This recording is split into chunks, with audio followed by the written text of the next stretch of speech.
Yo, hello guys. So we just had the World Youth Scrabble Championship 2026. We had 29 representatives from Kenya and one from Australia and Great Britain. At 9 a.m. the opening speeches, games begin, and he took a selfie with Madhav just in case he wins the tournament.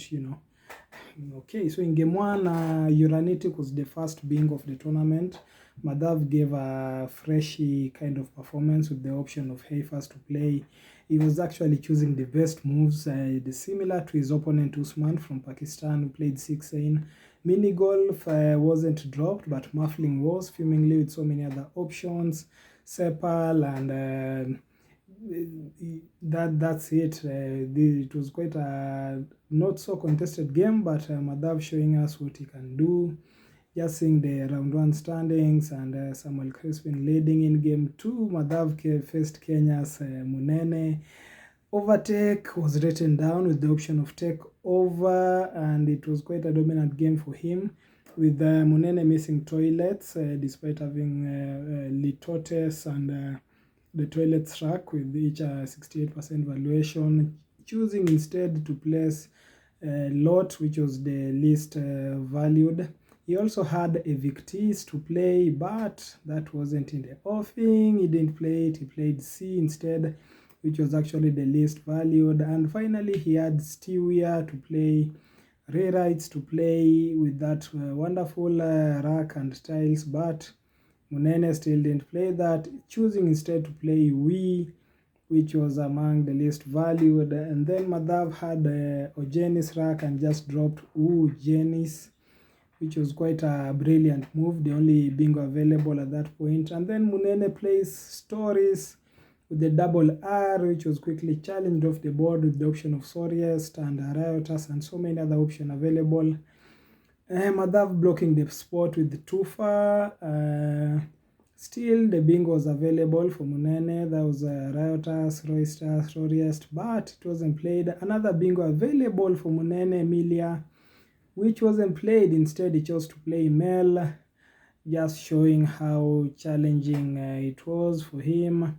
At the end of the game, Madhav just saw it out, and it was a big loss for the Kenyan player. Round two standings, we can see so many players with two.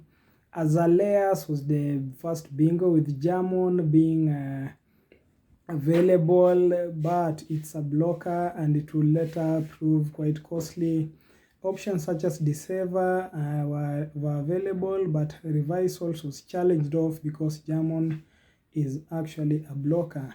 We saw Desenia come down with so many options such as Penanced. It was challenged, but it was okay. There was no +5 in the youth tournament. There was still the option of Deceiver and Saviors, and in this case Saviors went down.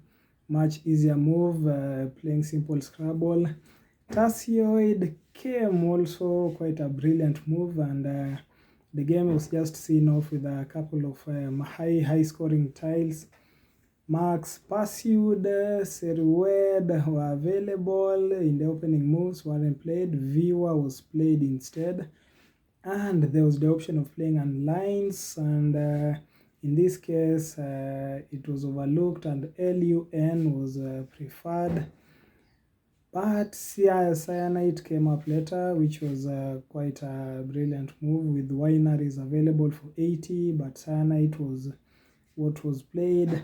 QAT with the option of QUEY for 69. Would you rather burn the blank and just score marks? Cavill just occupying that space. It was a threat kind of game.